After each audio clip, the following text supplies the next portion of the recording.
সেলিনা হায়াত আইভীর মতন একজন ব্যক্তি যিনি নারায়ণগঞ্জে দাঁড়িয়ে আর সকল পুরুষের মুখে ঝামা ঘষে দিয়ে শামীম ওসমানের বিরুদ্ধে একাই দাঁড়ায়ছিল। আপনি তার রাজনীতি পছন্দ করেন কিংবা না করেন, কিন্তু আপনি রাত 2টা বাজে যিনি দেশ থেকে পালান নাই, তার বাসার থেকে পালান নাই, যিনি গত 15 বছর শামীম ওসমানের চোখে চোখ রেখে একমাত্র মানুষ, কারণ কোন পুরুষ টুরুষ শামীম ওসমানের সামনে দাঁড়ায় নাই, উনি একমাত্র ব্যক্তি যিনি শামীম ওসমানের চোখে চোখ রেখে কথা বলেছে।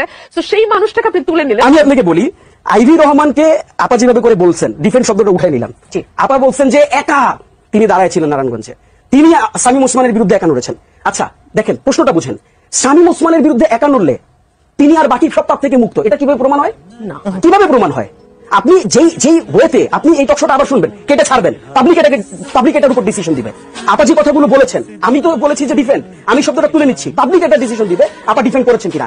আমার কাছে ভিডিও আছে, দেখেন উনি 36 জুলাই, জুম করে দেখান এটা একটু, উনি 36 জুলাই কিভাবে করে দেখেন, কিভাবে করে পুলিশকে সাজাচ্ছেন, পুলিশগুলো ছড়ে নাই দেখে, এটা পাবলিকের কাছে আছে।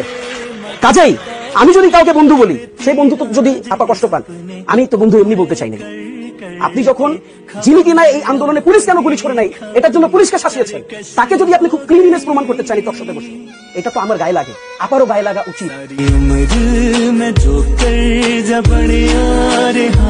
तेरे पीछे जिंदगी सर्कस हो गई।